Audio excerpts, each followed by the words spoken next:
it is time to start prepping for our slab. Now this must be one of the most stressful parts of the build. Hopefully it doesn't get any worse than this. There are so many unknowns. Do we have enough funds for this? Will the forms actually hold? Is there anything that we've forgotten? At this point, we hadn't even had our building permits come through, so will our building permits arrive? The whole thing was all knotted up.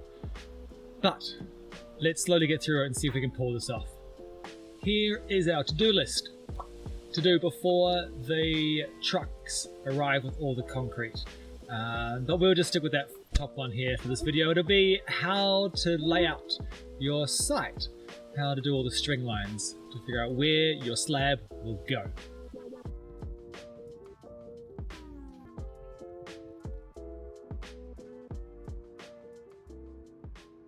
We need string lines along all the borders to theoretically give us straight and square slab.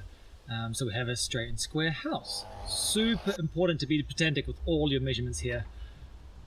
Firstly, best bet is to start off with a reference line. Our surveyor actually put datum points in across the left-hand side of our boundary. So we had 2 points the surveyor had put down. So we ran a string line up and down this. This left-hand border from our property was going to be used as our reference line.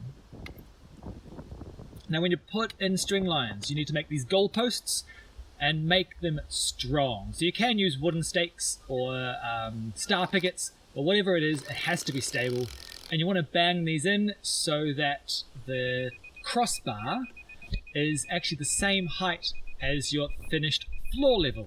And actually we made it a few millimeters higher than our finished floor level, so when we run strings it's not going to bump into the formwork. So we gave ourselves a 3mm gap. Then to put the strings on these goalposts, you just hammer a nail in, and one end you tie a loop, put it over the nail. At the other end you actually make a loop, twist it around 6 times, put that over the nail, and then you can cinch it up and crank it up really tight. So 2 rules with string lines. 1, never let the string line touch anything.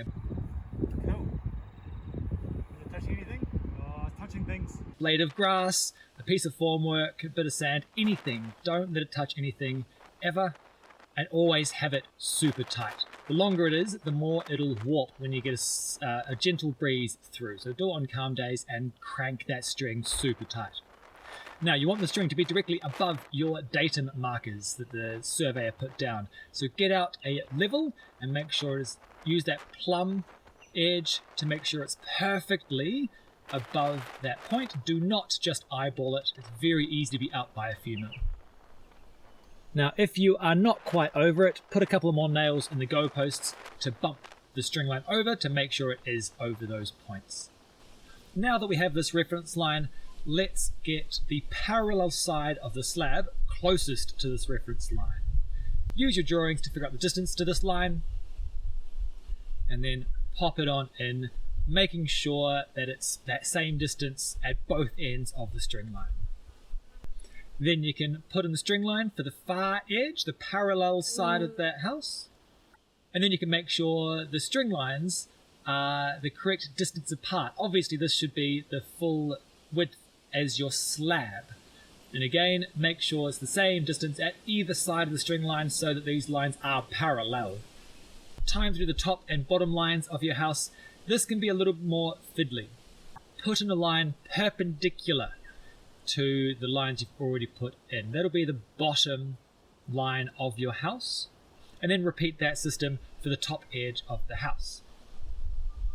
Now again, we want to make sure these lines are parallel. The top and bottom should be the exact same distance at either side of the lines. So at this point you have 2 parallel lines, but you do not know if they're 90 degrees to each other. Here's where the magic happens. Measure the diagonals. The diagonal lines from corner to corner should be identical. If they are not, we're not at 90 degrees. So once you've got your diagonals, move the 2 points furthest from your reference line, either up or down, but remember to move both the lines the same direction and the same distance so they maintain being parallel. And there you have it. You have the outside edges of your slab, parallel, straight and square. Now you have to repeat this process to put the string lines in for the rest of your house, and you're done. Easy as pie. Well, okay, maybe not easy, but it's possible. If you're stubborn enough and accurate enough with everything, it is possible to do by yourself. Double check every number and you'll be alright. We actually used multiple reference lines. So we had one across either border of our property and at the back. So every time we found a point, we could measure it off 3 different points to really dial it on in, because we just did not trust our abilities to do this properly. Alright, well that's it for this video. I am still working on that time-lapse video because we've got so much footage that I'm not able to add into these short ones, but I'll release that very shortly. Anyway, next video will hopefully be the formworks and pouring our slab, so I'm looking forward to that video. Alright, cheers team. Bye.